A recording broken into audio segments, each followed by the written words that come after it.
Episode 1 मिट्टी की गंध। 12 साल बाद जब बस ने सोनमाटी के पुराने स्टैंड पर आकर ब्रेक लगाया तो सबसे पहले अर्जुन ने जो महसूस किया वो था मिट्टी की गंध। वही गंध जिसे वो बचपन में बरसात के बाद सूंघा करता था, वही गंध जो कभी उसे घर जैसा सुकून देती थी। लेकिन आज उसमें कुछ बदला बदला था, जैसे मिट्टी भी उसे पहचान तो रही हो पर भरोसा न कर पा रही हो। बस से उतरते ही उसकी नज़र गांव पर गई। कच्ची सड़क, पीपल का वही पुराना पेड़, चाय की दुकान, सब कुछ वैसा ही था, लेकिन लोगों के चेहरे नहीं। कुछ लोग उसे पहचानते थे, ये उनकी आंखों से साफ झलक रहा था। फिर भी कोई आगे नहीं बढ़ा, कोई आवाज़ नहीं दी, बस दूर से देखते रहे। और जैसे ही उसकी नज़र उनसे मिली वे मुड़ गए। अर्जुन के सीने में हल्की सी कसक उठी। मैं ही तो हूँ, कहीं और से नहीं आया, उसने मन में कहा। वो अपना बैग उठाकर आगे बढ़ा। हर कदम के साथ यादें जाग रही थी। कभी इसी रास्ते पर वो नंगे पांव दौड़ा करता था, कभी मिट्टी में खेलकर माँ की डांट खाता था। घर ज्यादा दूर नहीं था। दरवाजे पर पहुंचते ही उसकी उंगलियां हल्की सी कांप गईं। वो दरवाज़ा जिसे उसने 12 साल पहले आखिरी बार छुआ था। दरवाज़ा खुला, कमला वहीं खड़ी थी।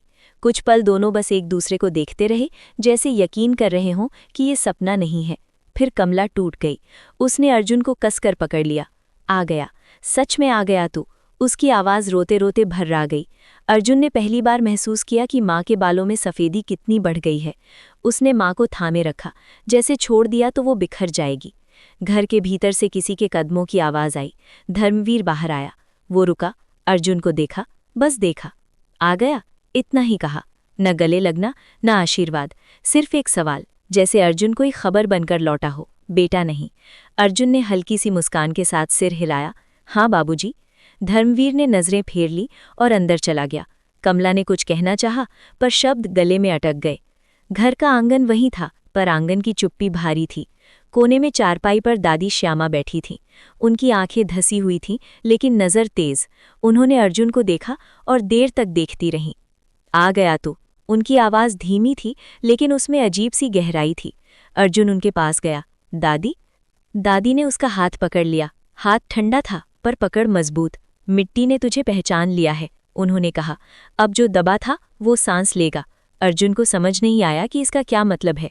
उसने हल्की हंसी के साथ कहा, आप भी ना दादी। लेकिन दादी नहीं हंसी। शाम होते होते गांव पर अजीब सा सन्नाटा छा गया, जैसे लोग जल्दी जल्दी अपने घरों में बंद हो रहे हों। रात आई।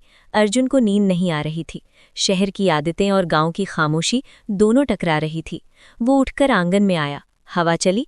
उसी हवा के साथ दूर गांव की पुरानी हवेली से किर्र जैसी आवाज आई। अर्जुन चौंक गया। हवेली, वही हवेली जिसके पास जाने से बचपन में भी सब मना करते थे।